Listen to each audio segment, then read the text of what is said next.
मुझे यकीन था मेरी आवाज़ आप तक ज़रूर पहुंचेगी और ये कहानी मैं आपको ज़रूर सुना पाऊंगा। ये कहानी गोपी और उसके सफ़र की।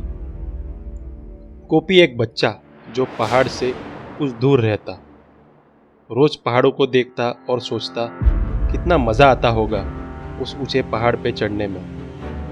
क्या दिखता होगा पहाड़ से इतनी ऊंचाई से। वो अपने माँ बाप से पूछता कैसे जाते हैं पहाड़ पे, और उनके पास पहाड़ पे जाने की जिद करता, पर माँ बाप उसको कुछ काम दे देते या पढ़ाई पे ध्यान देने बोलते, या बोल देते वो रास्ता बहुत खतरनाक है, आज तक कोई गाँव वाला वहाँ ऊपर नहीं जा पाया। ऐसे कुछ ना कुछ कह के उसको चुप करा देते। चुप क्यों ना कराते? क्योंकि वह खुद कभी उस पहाड़ की ऊंचाई पे नहीं पहुंच पाए थे। जो सालों से ऊंचे ऊंचे पहाड़ों को देखता आया, वो बच्चा अब बड़ा हो गया था। हाँ, गोपी बड़ा हो गया था, और बचपन से उस एक ऊंचे पहाड़ पे चढ़ने की ख्वाहिश वो भी अब बड़ी हो गई थी। एक दिन उसने तय कर लिया कि वह उस ऊंची पहाड़ पे जाएगा, और दूसरे दिन सुबह होते ही उसने सफ़र की शुरुआत की। चलते चलते वो अब उस पहाड़ के नज़दीक पहुंच गया था। विशाल पहाड़ को नज़दीक से देख वो खुश हो गया। उसने अपने बैग से पानी की बोतल निकाली, थोड़ा पानी पिया और पहाड़ की ओर चल पड़ा। कुछ देर में वह पहाड़ के नीचे पहुंच गया। पहाड़ की चोटी पे जाने का रास्ता उसको पता नहीं था, तो कुछ देर वह रास्ता ढूंढता रहा, सोचता रहा कहाँ से जाऊं। उतने में पहाड़ से आते हुए एक यात्री दिखा। उसने उस यात्री से पूछा, पहाड़ पे जाने का रास्ता कहाँ से है, और आपको पहाड़ की ऊंचाई से क्या दिखा? यात्री ने भी निसंकोच होकर बताया कि वह कौन से रास्ते से गया, और यह भी बताया कि उसने पहाड़ की ऊंचाई से क्या देखा। पर जिस तरीके से यात्री ने रास्ता बताया, वो रास्ता बहुत थकावट वाला लग रहा था। तो गोपी ने सोचा, पहाड़ पे जाने के लिए मुझे कोई और रास्ता ढूंढना होगा जो आसान होगा, जो इतना थकावट वाला नहीं होगा। तो वो आगे चलता रहा जब तक उसको कोई और यात्री नहीं मिला।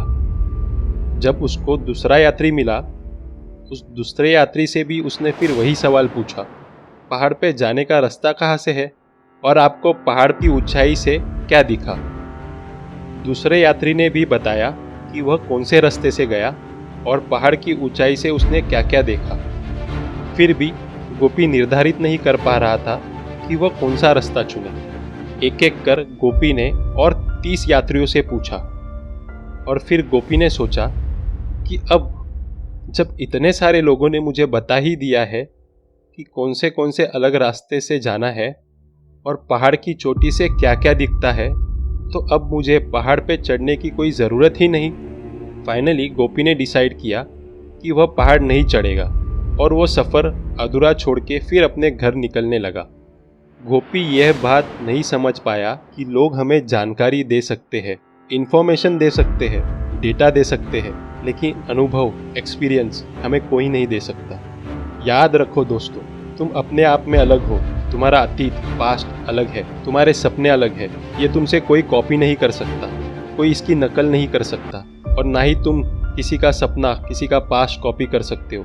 तो फिर तुम्हारा और किसी और का आने वाला कल कैसे एक हो सकता है? वो 100% अलग होगा। किसी और व्यक्ति का आने वाला कल और उसका कल का अनुभव अलग होगा, और तुम्हारा अनुभव, तुम्हारा एक्सपीरियंस 100% किसी और से अलग होगा। मैं सिर्फ यही कहना चाहता हूँ आपसे, सफ़र में आपको ऐसे कई लोग मिलेंगे जो आपको ऊपर जाने से रोकेंगे। कोई कहेगा रास्ता खराब है, कोई कहेगा रास्ता थकावट भरा है, कोई कहेगा ऊपर खतरा है, कोई कहेगा हम जहाँ है वही ठीक है। अगर आप लोगों की सुनते रहे तो ऊंचाई पे नहीं पहुंच पाओगे। अगर तुम्हें उस पहाड़ की चोटी पे, ऊंचाई पे पहुंचना है, अपने करियर में, बिजनेस में, जॉब में, करंट लेवल से ऊपर के लेवल पे, नेक्स्ट लेवल पे पहुंचना है, और वो ऊंचाई को अनुभव करना है, एक्सपीरियंस करना है, तो तुम्हें, हाँ खुद तुम्हें वो सफ़र की शुरुआत करनी होगी। किसी के लिए मत रुको। अभी शुरुआत करो अपने उस सफ़र की, और ऊंचाई को खुद एक्सपीरियंस करो।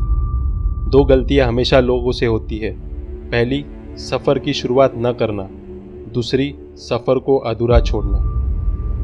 ये दो गलती आप मत करो। Start your journey now.